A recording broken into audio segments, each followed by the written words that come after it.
antes de entrar en el tema, sí quería de pronto corresponder a las palabras del pastor en cuanto a lo importante que ha sido para ustedes esta serie, corresponder diciendo que, bueno, casi nunca llego a tiempo, pero casi siempre llego antes de que se acabe la escuela dominical, la enseñanza, y hoy particularmente para mí fue grato escuchar a la hermana que decía, cuando yo vine aquí, yo pensaba de esta manera. Y en la medida en que he estado acá, he ido aprendiendo más, conociendo a Jesús. Eso es la iglesia. Eso es la iglesia. Y me alegraba en el corazón porque dije, están en un buen camino. Están dando los pasos que tienen que dar. Para eso está la iglesia. La iglesia no está para... Y hay muchas iglesias así y no, a veces uno lo dice y yo sé que a muchas personas le dicen, no, pero es que viven criticando.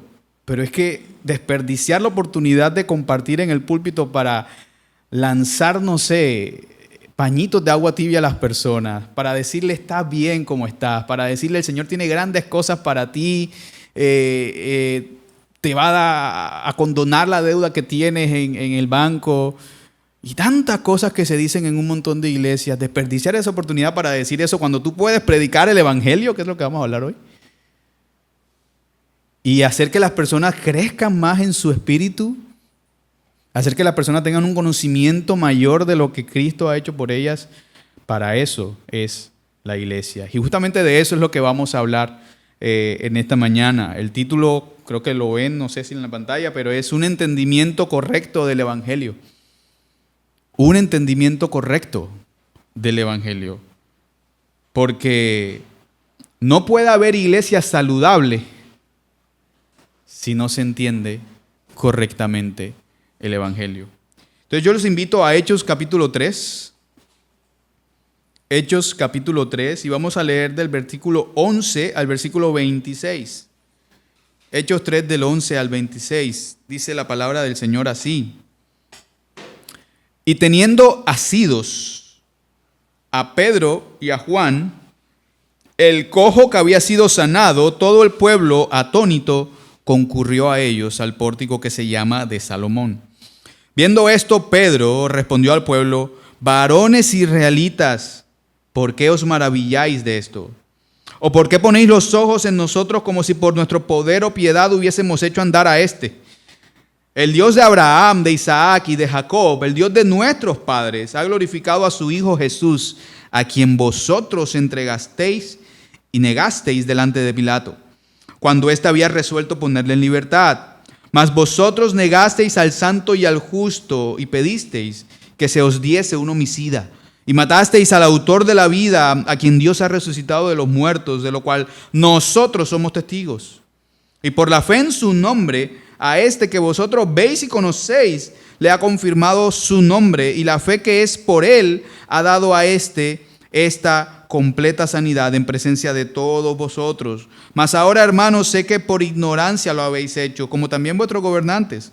Pero Dios ha cumplido así lo que antes había anunciado por boca de todos sus profetas, que su Cristo había de padecer. Así que arrepentíos y convertíos para que sean borrados vuestros pecados, para que vengan de la presencia del Señor tiempos de refrigerio, y Él envía a Jesucristo que os fue antes anunciado, a quien de cierto es necesario que el cielo reciba hasta en los tiempos de la restauración de todas las cosas de que habló Dios por boca de sus santos profetas que han sido desde tiempo antiguo.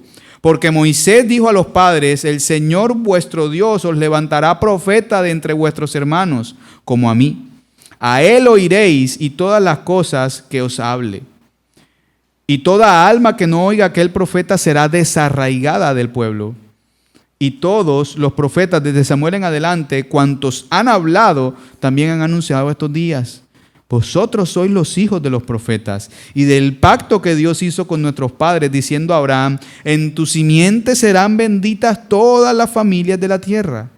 A vosotros primeramente, Dios, habiendo levantado a su Hijo, lo envió para que os bendijese, a fin de que cada uno se convierta de su maldad. Vamos a orar una vez más.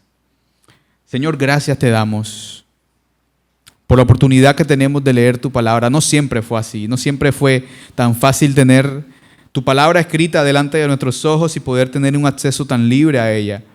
Pero hoy podemos hacerlo, hoy podemos leer tu palabra, hoy podemos escudriñar tu palabra, estudiarla.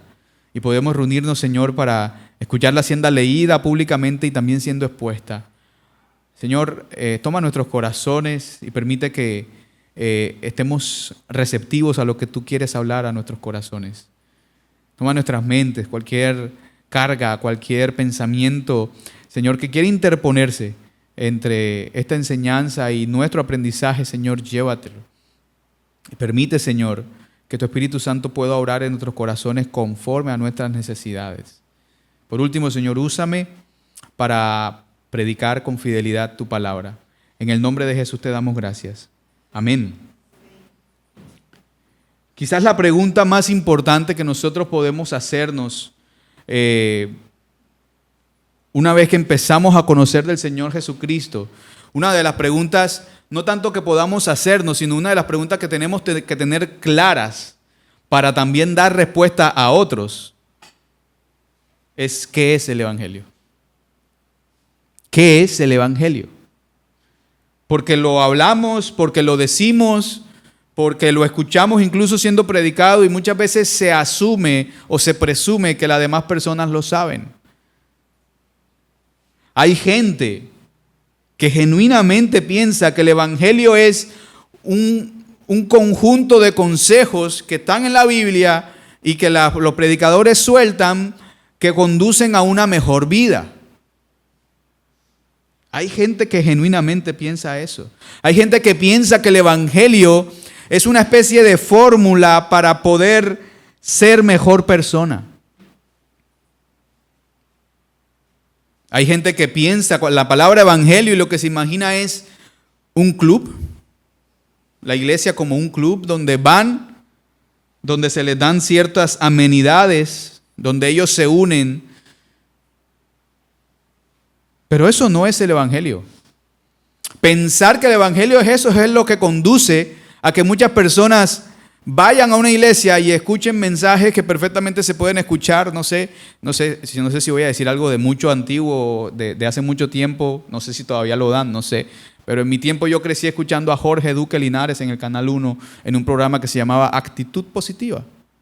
Hay gente que piensa que la iglesia es eso. Y es justamente por no saber qué es el evangelio. El evangelio es otra cosa. El evangelio es una noticia. El evangelio es el anuncio de que el Señor Jesucristo, el Hijo de Dios, murió por nuestros pecados. Que el Señor Jesucristo no solamente murió por nuestros pecados, sino que resucitó de entre los muertos. No solamente eso, sino que en el Señor Jesucristo encontramos perdón y vida nueva para todo aquel que se arrepiente y cree en Él. Eso es el evangelio. Y esa es la pregunta que yo quiero que tengamos nosotros presentes en la medida en que vamos hablando de este pasaje hoy. Porque este pasaje muestra de alguna manera activa el evangelio. Lo que Pedro predicó aquí en Jerusalén, lo mismo que Pablo predicó cuando nosotros nos vamos a Hechos capítulo 13, en Antioquía de Pisidia. Eso es el evangelio. Lo que la iglesia primitiva vivió como resultado de creer en este evangelio. Lo que acabamos de leer es un hombre que había nacido cojo. No comienza el texto en el versículo 11 así, pero lo que es la narración anterior a eso es un hombre que había nacido cojo, que de manera instantánea fue sanado por las palabras de Pedro a las puertas del templo. Y esto que ese milagro no fue simplemente algo que se dio o que el Señor permitió para impresionar a la gente. Los milagros no son para impresionar a la gente. Un milagro, cuando lo vemos en la Escritura, es para hacer una señal, una pequeña muestra física, pero real, de que el reino de Dios ha llegado en la persona del Señor Jesucristo. La sanidad física de este cojo no apuntaba simplemente a que ahora podía caminar y ya no tenía las afugias que antes tenía. Esa sanidad física apuntaba a una realidad muchísimo más grande. Primero, a una sanidad en su alma, y segundo, a la realidad de que el Mesías, aunque había sido crucificado, como Pedro lo predica, ahora está vivo, sentado a la diestra del Padre, gobernando sobre todas las cosas. En ese sentido, hermanos, una iglesia saludable no se debe medir por los programas que tienen en su lista. Hoy, ¿qué tantas actividades tiene esta iglesia en la semana? No. Una iglesia no se debe medir por lo elocuente que puedan ser los predicadores que se ponen al frente de ella. Tampoco. Una iglesia saludable debe medirse, entre otras cosas, por su fidelidad en proclamar el evangelio del Señor Jesucristo. ¿Qué tan fiel es una iglesia en proclamar el evangelio del Señor Jesucristo? Esa fidelidad va a ser directamente proporcional a lo saludable que esa iglesia sea. Por eso necesitamos hoy entender que el evangelio no es un manual de superación personal. Por eso necesitamos entender que el evangelio es la declaración de un Dios santo que decide salvar pecadores. Sin este fundamento, centrados en el Señor Jesucristo, una iglesia deja de ser iglesia. Se convierte más bien en una organización social, sin poder del Espíritu Santo. Por eso hoy el servicio, el ministerio de la iglesia hoy en día, es la continuación del mismo ministerio del Señor Jesucristo con la ayuda del Espíritu Santo. Por eso, teniendo esta pregunta clara, ¿qué es el evangelio? Veamos 3 verdades que este pasaje nos enseña. Lo primero que quiero que veamos, hermanos, es que el evangelio proclama la persona y obra de Cristo. El evangelio proclama la persona y obra de Cristo. Mira los versículos 13 al 15 de cuando Pedro empieza a predicar. Dice, el Dios de Abraham, de Isaac y de Jacob, el Dios de nuestros padres, ha glorificado a su Hijo Jesús, a quien vosotros entregasteis y negasteis delante de Pilato cuando éste había resuelto ponerle en libertad. Mas vosotros negasteis al santo y al justo, y pedisteis que se os diera un homicida, y matasteis al autor de la vida, a quien Dios ha resucitado entre los muertos, de lo cual somos nosotros testigos. Todo lo que nosotros creemos depende de quién es Jesús. Si nuestra idea de Cristo está equivocada o está incompleta, tarde o temprano toda nuestra fe, todo nuestro sistema de creencias se va a venir abajo. Por eso Pedro, en este discurso, ante una multitud de gente que está sorprendida por el milagro, Pedro no se atribuye el milagro. No sé si ustedes leyeron, pero Pedro dice, ¿por qué os maravilláis en el versículo 12 de esto? ¿Por qué ponéis los ojos en nosotros como si por nuestro poder o piedad hubiésemos hecho andar a este? Él no se está atribuyendo el milagro él a sí mismo. Al contrario, la gente está atónita, la gente está sorprendida. Este lo conocemos de toda la vida se sentaba a la puerta del templo, no podía caminar, pedía limosna y ahora está de pie. Y él lo que hace es dirigir ese asombro y esa atención hacia otra persona. Los reflectores, Pedro los está dirigiendo hacia Cristo. Y es sutil la forma en la que Pedro empieza a dirigirlos hacia el Señor Jesucristo, porque él comienza diciendo, el Dios de Abraham, de Isaac y de Jacob. Él conecta al Señor Jesucristo con los patriarcas, y esa conexión que Pedro está haciendo no es casual. Porque Pedro lo que está tratando de sutilmente decirles a estos judíos, porque estamos en Jerusalén, es que este evangelio que él está predicando, que él está mostrando, no es una religión nueva. No es una invención de ellos que de repente se les ocurrió hacer, no. Sino que es el cumplimiento de las promesas que Dios había hecho. En la escuela dominical lo decían hace un ratico. Esta gente vio lo que estaba pasando, o sea, estaban tan empapados de todo lo que las promesas y el antiguo pacto decía, que cuando se desenvolvió y empezó a materializarse el antiguo pacto frente a sus ojos, no lo vieron.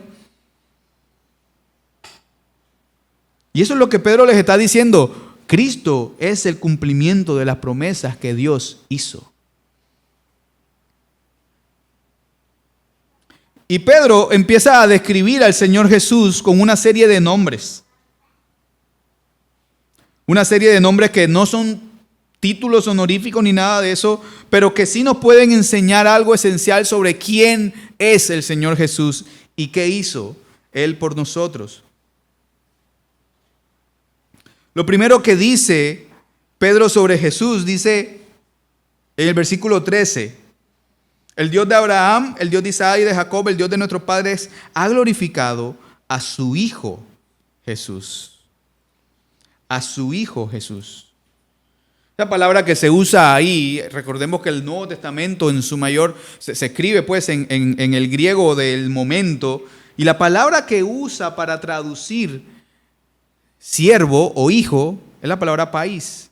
País no como país en español, país, de donde viene paido, o que es de donde vienen las palabras pedagogía, pediatría, todo hace referencia a niños o hijo. Pero es una palabra que también se usa para definir a un siervo.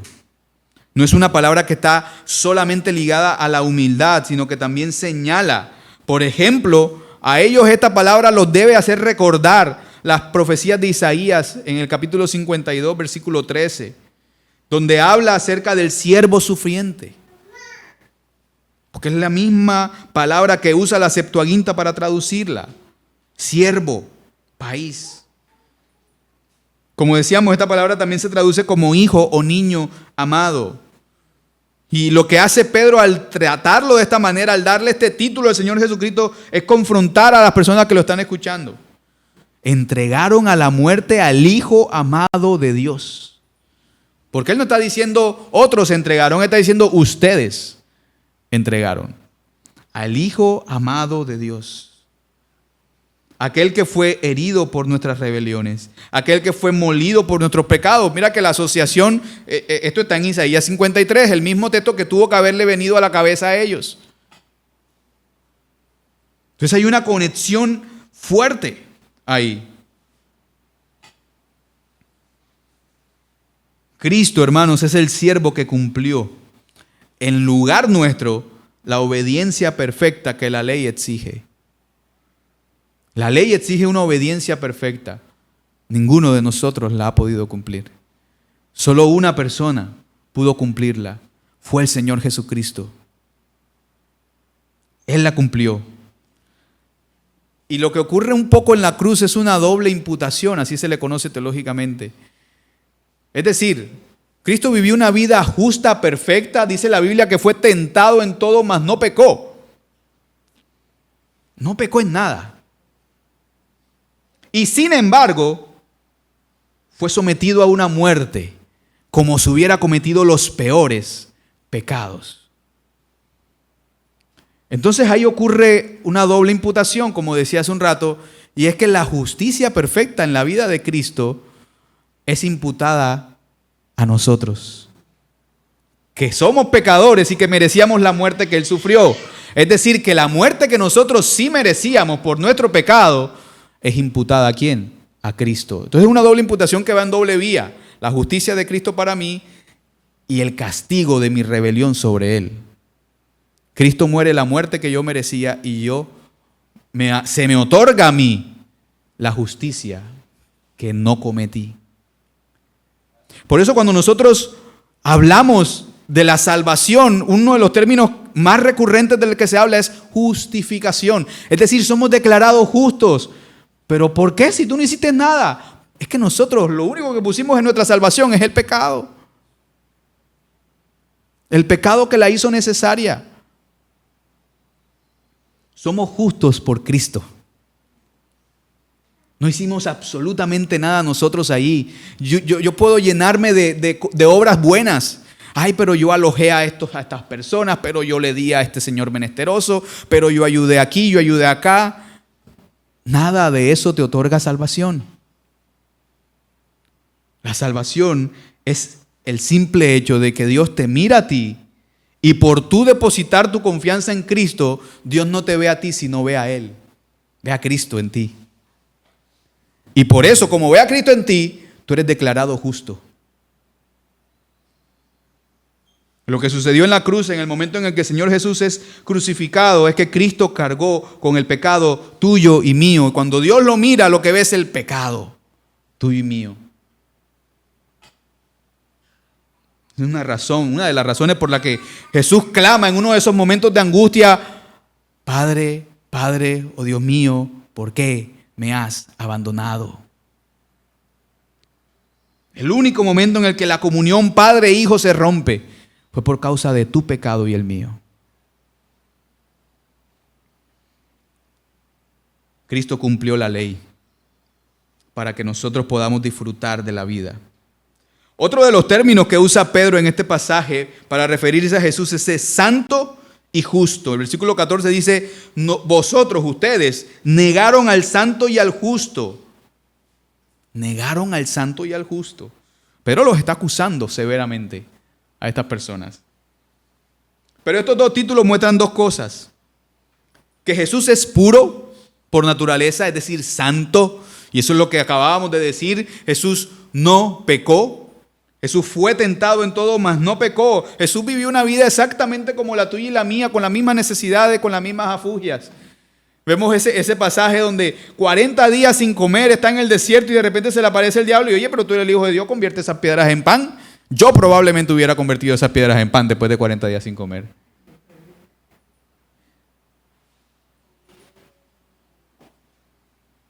Jesús no. Jesús fue tentado en todo, mas no pecó. Pero también dice, aparte de santo, dice justo. Una vida sin pecado frente a la ley de Dios. La acusación que Pedro les está haciendo a esta gente que lo está escuchando es fuerte. El pueblo rechazó al único ser humano verdaderamente inocente que ha existido en este planeta. El único ser humano verdaderamente inocente que ha pisado esta tierra, el pueblo lo rechazó y lo entregó. Una de las tragedias que yo debo reconocer en mi vida, y yo creo que puede ser el mismo caso para todos nosotros. Yo no sé si a usted le ha pasado, pero a veces yo siento como que la nostalgia de haber vivido en otro tiempo, hubiera preferido vivir en unas épocas atrás, no en este tiempo de pronto. Yo veo por lo menos escritos de los puritanos de hace 2, 3 siglos atrás. Y hay gente que no tenía celular, no tenían televisión, tenían tiempo para dedicarse a leer y a estudiar, y los pensamientos le fluían. Y hoy siento que uno no puede darse como esos lujos por los ajetreos y la misma velocidad de la vida hoy en día. Sin embargo, hay gente que lo hace hoy en día, y esos son mentes brillantes, y el Señor sigue bendiciendo a su iglesia con buenos escritos y buenos escritores. Pero yo pienso, si yo hubiera asistido en esta época del Señor Jesús, ¿sabe cuál es la tragedia que yo me he dado cuenta? Que yo probablemente hubiera estado en la turba de gente que hubiera dicho: crucifíquenlo. Crucifíquenlo. Porque así somos. Porque así es nuestro corazón de duro. Esa es la tragedia del corazón humano. Sin la gracia de Dios, preferimos rechazar la santidad perfecta de Él antes que aceptarla. El último término con el que Pedro se refiere al Señor Jesús es el autor de la vida. Dice, al final del versículo 14, dice: y pedisteis que se os diera un homicida. Recuerden que el pueblo clamaba porque Pilato le pone dos opciones. Ok, como es la fiesta de la Pascua, acostumbramos a liberar un preso. Ustedes están acusando a este, yo no veo por qué. Y de alguna manera Pilato estaba tratando de ser justo, como que: oye, yo no veo nada malo en este hombre, hay una oportunidad aquí, como liberamos a uno, de pronto me dicen libera a este, bueno, pues listo. El punto es que Pilato puso a Jesús a competir con otro. ¿A quién libero? ¿A este o a este? Y estaba Jesús y estaba Barrabás. Barrabás, un asesino que estaba preso justamente por eso. Y el pueblo dice: libéranos a Barrabás. Y eso es lo que le dice Pedro: pedisteis que se os diera un homicida y matasteis al autor de la vida. Mira la ironía. La gente pidió que soltaran a Barrabás, que quita vidas, y en lugar entregaran a la muerte a aquel que es el origen y la fuente de toda vida. La palabra que se usa para autor de vida es archejos o archejos. De ahí viene palabras como archienemigo, archi, se hace referencia como a principio, al comienzo de, o lo principal de. Por eso el archienemigo es el principal enemigo que tiene una persona. Pero esta palabra no solamente se traduce como autor, inicio o principio, sino que también se puede traducir como capitán, pionero. Jesús, hermanos, es quien abre el camino a través de la muerte para la vida eterna que nosotros hoy podemos asegurar. Jesús es el pionero. Pedro entonces está acusando a estas personas directa y dolorosamente. Ustedes lo mataron, pero Dios lo resucitó. Ustedes lo mataron, Dios lo resucitó. Y eso es un contraste que revela la ceguera de nuestro corazón. Pero a la vez que revela la ceguera de nuestro corazón, de ir en contra de Dios, también abre la puerta a la esperanza. Aquel que fue rechazado, aquel que fue muerto, hoy vive. Aquel que fue tratado como el más despreciado, hoy ocupa el lugar de mayor honor. Y eso es una prueba de que su sacrificio fue plenamente aceptado por el Padre. Ese es el Cristo del que nos habla el Evangelio. Recordemos, el primer punto es: el Evangelio proclama la persona y la obra de Cristo. El segundo punto es: el Evangelio exige arrepentimiento y fe. Y el versículo 19 dice: así que arrepentíos y convertíos para que sean borrados vuestros pecados, para que vengan de la presencia del Señor tiempos de refrigerio. Perdónenme que sea reiterativo en esta idea, pero el Evangelio no es un consejo opcional para mejorar nuestra vida. Muchas veces se promete acepta al Señor Jesucristo en tu corazón y tus problemas se van a ir, y a veces es lo contrario.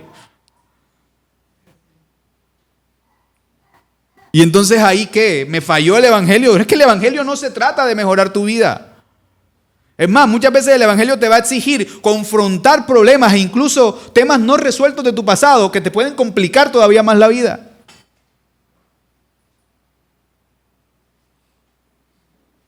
El Evangelio es un llamado de Dios que exige una respuesta concreta. Una vez que la persona abre sus ojos al Evangelio, una vez que la persona abre sus ojos a quién es Jesús, lo que Jesús ha hecho por él, la única respuesta posible es arrepentimiento. Arrepentimiento. La palabra en griego se pronuncia metanoia y hace referencia, meta es más allá, pero también es cambio un poco, y noia es mente. Cambio en la mente.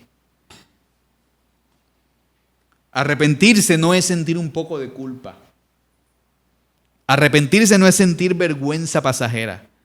Yo siento vergüenza o culpa, no sé, cuando de pronto se me escapa una imprudencia, cuando de pronto derramo un poco de café en el piso. Eso no es arrepentirme. Cuando Pedro predicó su primer sermón, el pastor estaba hablando de que se convirtieron como 3,000. Pero tú sabes, cuando él termina de predicar, estos varones se le acercan a Pedro y le dicen: ¿y qué haremos? Pero antes de que ellos digan qué haremos, el texto describe cómo estaban ellos. Dice: compungidos de corazón. Compungidos de corazón. Eso es arrepentimiento. Es como si tú tuvieras una espada clavada aquí porque el Evangelio te penetró. ¿Y ahora qué hago? He sido descubierto, me estoy dando cuenta de todo lo malo que yo he sido. ¿Ahora qué hago? Arrepiéntete. Arrepiéntete. El arrepentirse no es un poco de culpa o vergüenza, es un cambio de mentalidad, un cambio de verdad. Arrepentirse es reorientar completamente nuestra vida alrededor de la persona de Dios. Cuando yo me doy cuenta de la gravedad de mi pecado, cuando yo me doy cuenta de que mi pecado llevó a Cristo a la cruz y a la muerte, esta es la única respuesta posible. 2 versículos antes del versículo 19, Pedro menciona que muchas de estas personas hicieron lo que hicieron de mandar al Señor Jesucristo a la muerte, incluyendo los gobernantes, por ignorancia. En el versículo 17. Pero él no lo dice para excusarlo, porque muchas veces también pensamos, anda, pero es que yo hacía eso porque yo no había escuchado el Evangelio. Hermano, no escuchar el Evangelio no te exime. No entender el Evangelio tampoco te exime. Pablo en Romanos, desde el capítulo 1, él empieza diciendo que somos inexcusables, entre otras cosas, porque Dios ha dejado su revelación puesta, como que su huella digital puesta en toda la creación. Yo no sabía que Dios existía. Oye, tú no ves las montañas de esta hermosa ciudad. Yo no soy de aquí, pero una de las cosas que a mí me enamora de Santa Marta es asomarme por la ventana y ver montaña por aquí, montaña por allá, y de repente mira para el otro lado y ve la playa. Oye, bacano.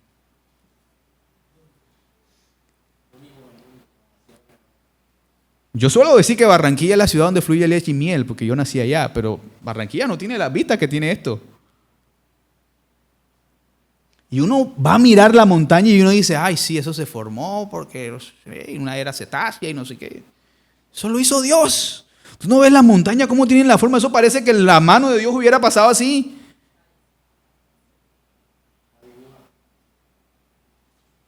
Dios ha dejado la creación como evidencia de su propia existencia. Así que somos inexcusables. Y Pedro no dice esto de que por ignorancia, versículo 17, ellos hicieron lo que hicieron. No lo dice para excusarlos. Lo dice porque en medio de esa ignorancia es justo donde la gracia de Dios estaba obrando. Y ahí hay algo asombroso también. Dios en medio de su soberanía usó la rebeldía de estos hombres que estaban actuando por ignorancia para cumplir su propósito, para cumplir su plan. Es decir, en medio de todo, a pesar de que yo me doy cuenta de que mi maldad contribuyó a la muerte del Señor Jesucristo, era necesario que eso pasara para yo hoy poder tener salvación. Para yo tener una esperanza por lo menos.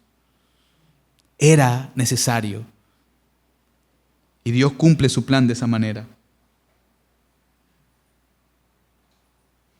Hace poquito el terremoto que ocurrió en Venezuela, hay muchos videos que ilustran un poco este punto, ¿no? Porque un poco el llamado del Evangelio es un llamado de urgencia.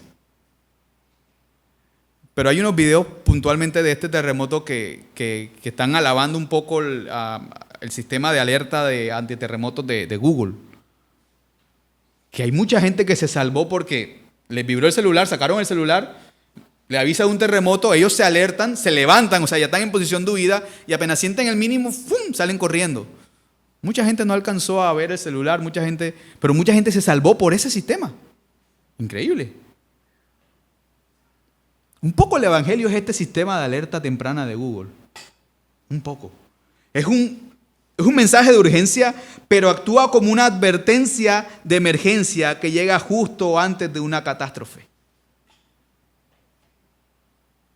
Hermano, si tú estás escuchando el Evangelio, si tú no has entregado tu vida al Señor Jesucristo y tú estás escuchando el Evangelio hoy, lo mejor que puedes hacer en este momento es arrepentirte. Lo mejor que puedes hacer en este momento es arrepentirte. No valdría la pena tú estar en una necesidad en tu alma de un Salvador y de repente escuchar un consejo de autoayuda de mi parte. No te va a servir un consejo de autoayuda. Una persona que llega a consejería porque su matrimonio se está destruyendo, porque sus hijos no lo respetan, pero resulta que es que él tiene 5 mujeres también por allá afuera, resulta que él a sus hijos ni los determina, y llega y de repente el pastor lo que hace es darle un consejo de autoayuda, no lo está ayudando. Lo primero que tiene que hacer esta persona es darse cuenta de su error, de su pecado y arrepentirse. Lo primero que tiene que hacer esta persona es escuchar el Evangelio. Solo la salvación de Dios es lo importante aquí. El profeta Isaías dice en Isaías 59:2, vuestras iniquidades han hecho división entre vosotros y vuestro Dios. Cuando yo veo esa realidad, yo debo buscar la reconciliación. Pero sabiendo algo, es que Dios primero buscó la reconciliación con nosotros cuando entregó a su Hijo Jesús. Y hay paralelos entre este sermón de Pedro y el sermón de Pablo en Hechos 13, como lo dije hace un rato. El mensaje de los apóstoles es el mismo. Usted puede leer ese pasaje en Hechos 13 más adelante en su casa. Pero Pablo, al igual que Pedro, muestra al Señor Jesucristo cumpliendo la promesa, como el cumplimiento de la promesa. Dios le dio una promesa a Abraham y le dijo: en su simiente serían benditas todas las naciones de la tierra. Y tú te vas dando cuenta a lo largo del Evangelio, por lo menos comenzando con Mateo, que Mateo comienza con una genealogía para demostrar justamente que Cristo es el cumplimiento legal de esa promesa, porque es descendiente de Abraham.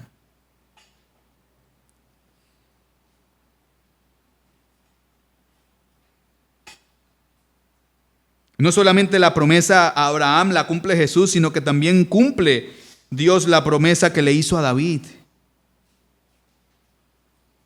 Tanto Pablo como Pedro concluyen lo mismo. El perdón de pecados no se consigue guardando la ley de Moisés.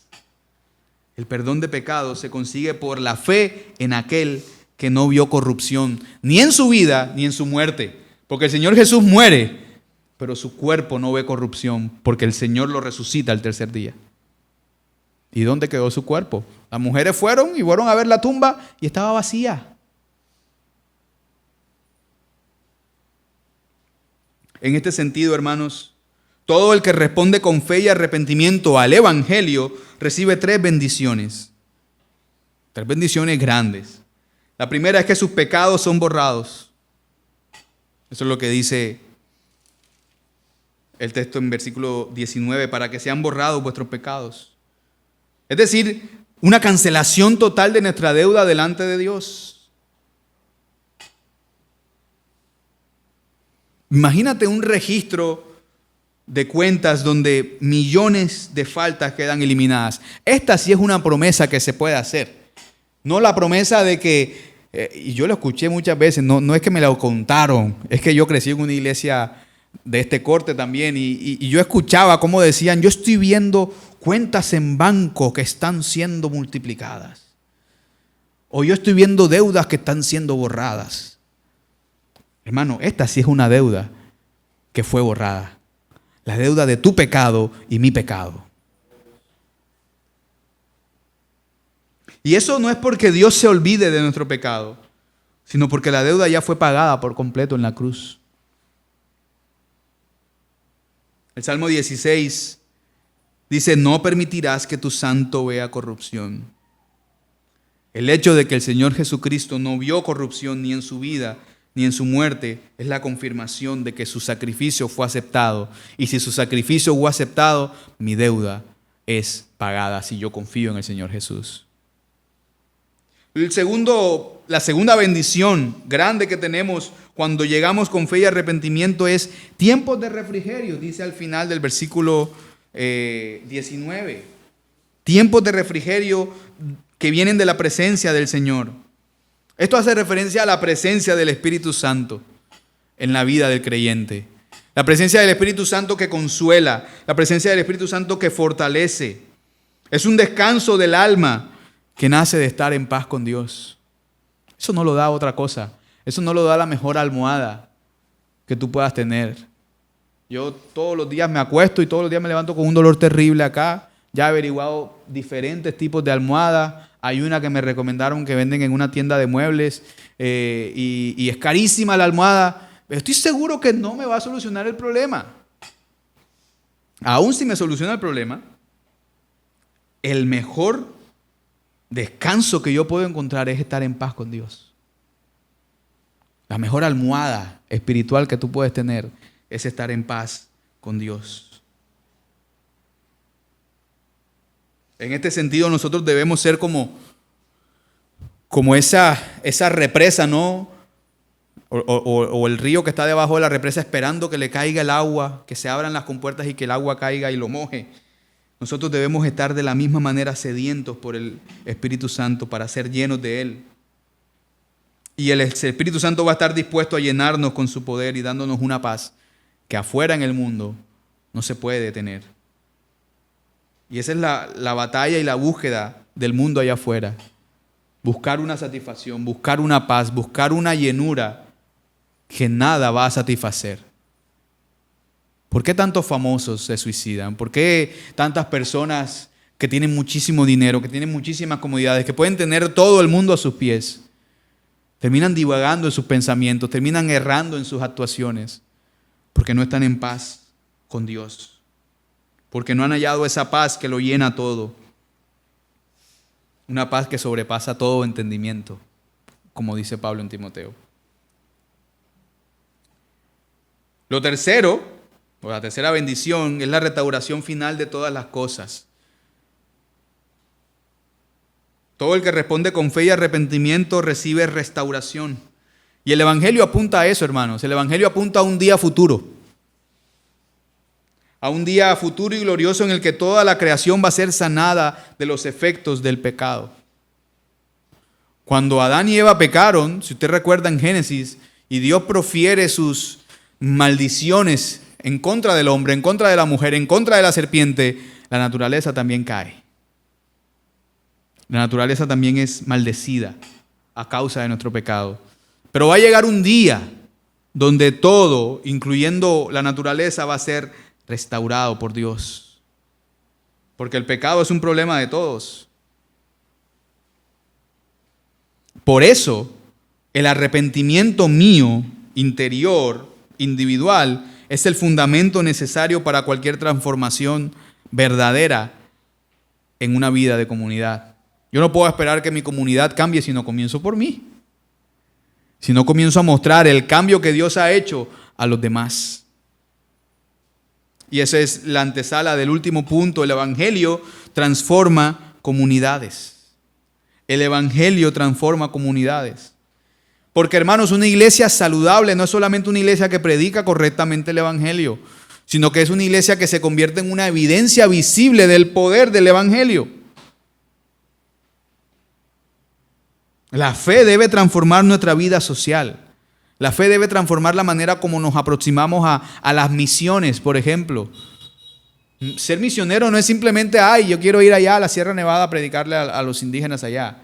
Yo quiero ir a los pueblos de África a predicar. Sí, esa visión de misioneros es una visión muy norteamericana muchas veces. Pero yo puedo ser misionero en mi casa. Yo puedo ser misionero aquí en el barrio. Yo puedo ser misionero cuando voy a la tienda.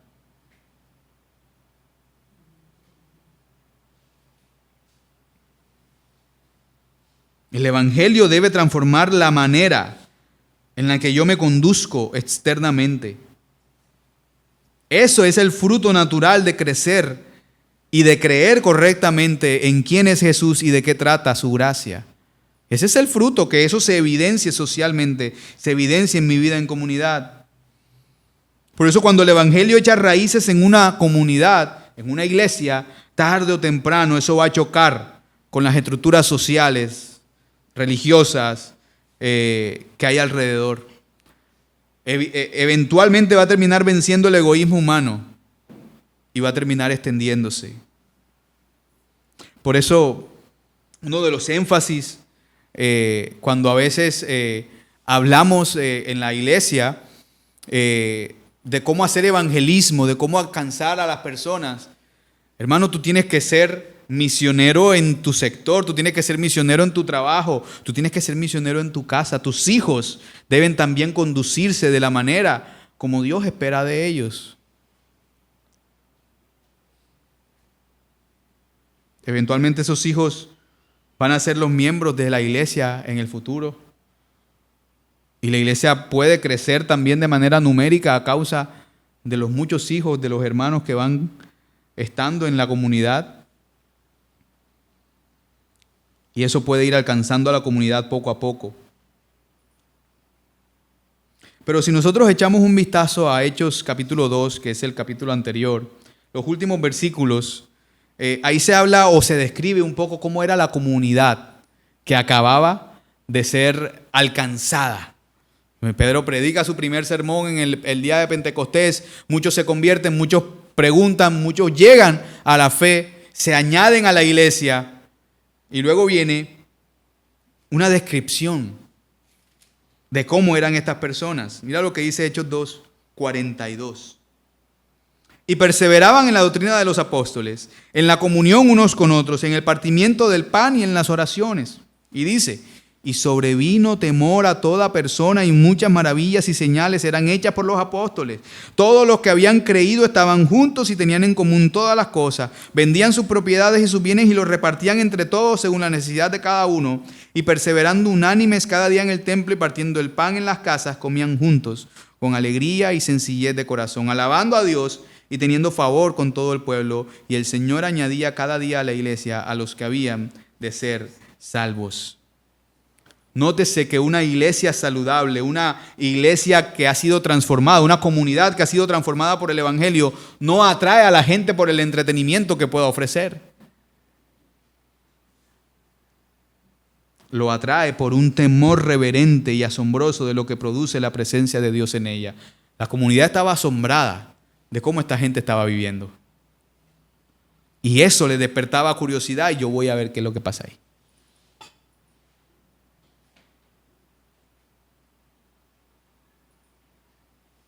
Hay tres pilares que sostienen a una comunidad así. El primero es una identidad compartida. No es una unidad superficial que se basa en gustos comunes. O sea, hoy día se crean comunidades identitarias, los amantes de las mascotas, que los amantes de yo no sé qué cosa. Aquí no es el gusto que tengamos. Aquí lo que nos une es estar unidos alrededor de Cristo. La iglesia entiende que su vida entera gira en torno a un mismo centro. Y es Cristo quien reina en medio de ella. Esa es la identidad de una iglesia, de una comunidad que exhibe esto. El segundo pilar de una comunidad así es una generosidad radical. Mira cómo lo describe el texto, lo leímos hace un rato. Esta gente tenían posesiones, pero las vendían y las repartían entre todos. Ojo, esto es esta comunidad. Esto no es que la comunidad cristiana debe ser así en todo lado, por eso, hermano, usted tiene su casita, véndala y repártala entre todos. No. Y tampoco es un modelo estatal que debemos seguir como Estado, de tener todas las cosas en común y por lo tanto nada es mío, sino todo le pertenece al Estado y el Estado reparte conforme a lo que cada uno necesita. Socialismo, exactamente. O comunismo, tener todas las cosas en común, de ahí viene la palabra. Hermano, esto fue algo voluntario de estos hermanos. Era tanta la convicción en su corazón de que mis riquezas no estaban en este mundo terrenal, que yo veo a mi alrededor hermanos que tienen la misma fe, la misma identidad que yo tengo, que yo decido vender lo que tengo y compartirlo con él. Pero es algo voluntario. La hermana que coordinaba leía un texto en Deuteronomio donde se hacía énfasis en eso. Cada uno dé como propuso en su corazón. Bueno, estoy parafraseando el texto con lo que Pablo dice más adelante en Corintios, pero es básicamente lo mismo, es de manera voluntaria. Es de manera voluntaria. Pero esto es una característica que vemos. La iglesia primitiva, esto no fue una imposición. Hubo una explosión de generosidad en esas personas, viendo la necesidad del hermano como propia. Y cuando yo veo la necesidad de mi hermano como propia, eso es una evidencia de que mi corazón ha sido liberado de un ídolo que muchas veces tenemos y es la seguridad material. Es decir, me siento seguro si tengo esto, si tengo aquello, si tengo lo otro. El tercer pilar, hermanos, es la misión inevitable. Una comunidad que se dedica a la oración como esta iglesia primitiva, a partir el pan juntos, a la enseñanza bíblica, naturalmente se convierte en un imán espiritual. La salud de una iglesia no se ve cuando ella está buscando el espectáculo, sino cuando está buscando la gloria de Dios. Esta transformación en comunidad que vemos en Hechos 2 es el fruto natural de vivir y creer el evangelio. Un evangelio del cual ellos no se avergonzaban y del cual nosotros no deberíamos avergonzarnos ante los demás. La iglesia es el pueblo del pacto que vive bajo el señorío de Cristo. Y al vivir de esta manera se convierte en una señal visible del reino de Dios en un mundo caído. La serie que se está llevando en la iglesia se trata acerca del Sermón del Monte. Y el tema que se ha predicado en los últimos domingos es: vosotros sois la luz del mundo. Y esa es la exhortación que hemos escuchado en estos 2 últimos domingos. La luz no se esconde. Es ridículo esconder la luz cuando hay oscuridad. Hermano, el mundo allá afuera está en oscuridad y tú eres luz. Tú tienes que brillar allá afuera. Y no brillas por tu porte, no brillas por la ropa que te pongas, no brillas por tus posesiones, brillas por vivir una vida que agrada a Dios. ¿Qué es el evangelio? Ya lo hemos visto, no es un consejo para vivir mejor. Es la noticia de que Cristo murió y resucitó por pecadores. Es la noticia de que en Cristo hay perdón, vida nueva y una esperanza segura de que reinaremos con Él. Hay 3 cosas para resumir que yo quiero que nos llevemos. Si no te acuerdas de nada de este sermón, por lo menos acuérdate de estas 3. Lo primero, Cristo es el único que puede sanar el alma. Cristo es el único que puede sanar el alma. No hay método humano, no hay ritual religioso, no hay sistema de superación personal que pueda cambiar un corazón. No hay ningún libro, 12 pasos para cambiar tu corazón que te pueda ayudar. No, es Cristo. Es Cristo, el único. Y por eso debemos rechazar cualquier tentación de reemplazar el poder del Espíritu Santo con una actividad vacía. Solo el poder de aquel que resucitó a Cristo de los muertos puede dar vida a aquellos que estamos muertos en nuestros delitos y pecados. Segundo, la iglesia debe centrar toda su enseñanza, toda su adoración y toda su misión en el evangelio puro. No es permitible para una iglesia desviarse hacia el moralismo. No es permitible para una iglesia desviarse hacia un ritualismo vacío, hacer ciertas prácticas y estas prácticas te van a ayudar a hacer X o Y. El llamado evangelio de la prosperidad que se predica hoy en día es una traición al llamado que tenemos nosotros de predicar el evangelio. Porque el evangelio de la prosperidad promete que si tú das, Dios te da. Primero, Dios no está obligado a darte. Y segundo, lo que tú das fue porque Dios te lo dio primero.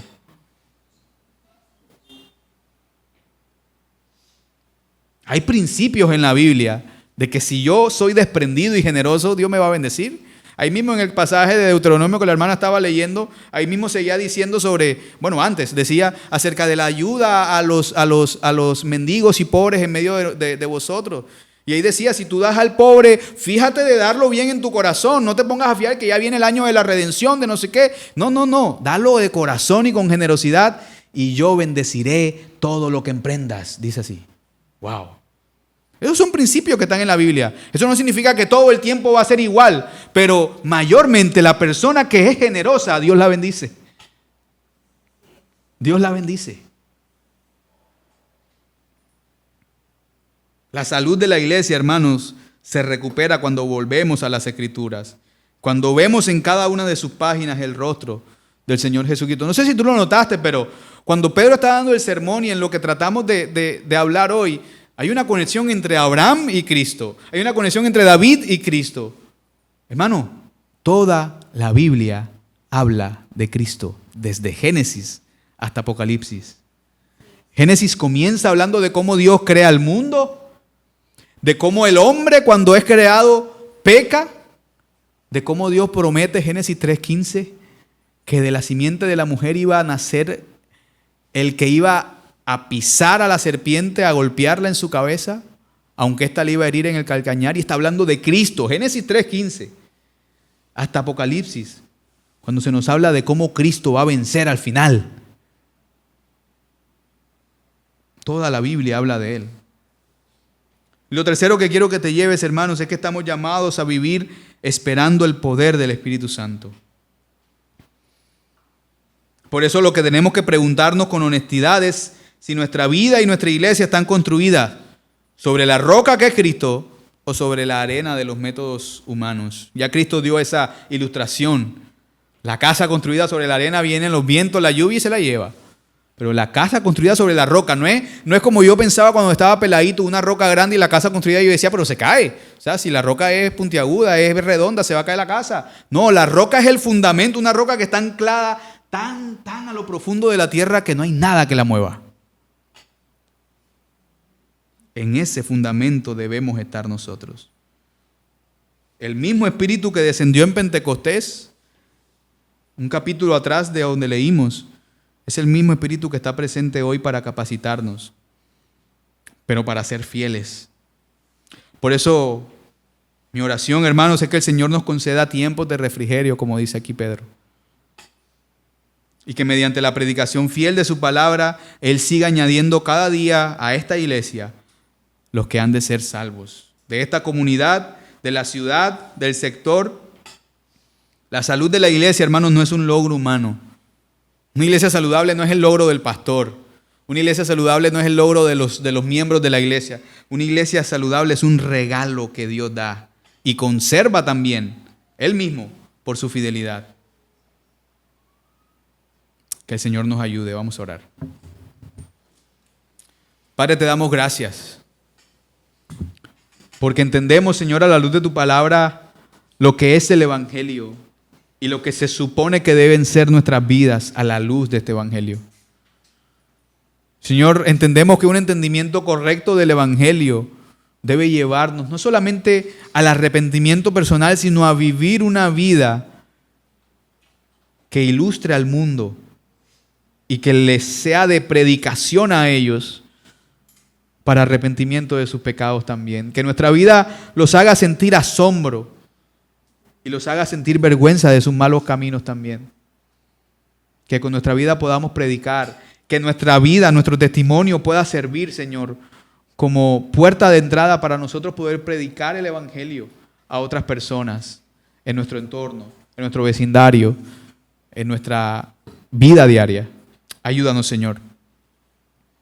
Ayúdanos a ser embajadores de tu reino y a profundizar y a entender cada vez mejor este Evangelio que nos ha salvado y por el cual somos declarados justos a pesar de nuestros pecados. Ayúdanos a entender la profundidad del misterio del sacrificio de Cristo, de su muerte y de su resurrección, para tener paz contigo. Gracias te damos, Señor. En el nombre de Jesús. Amén.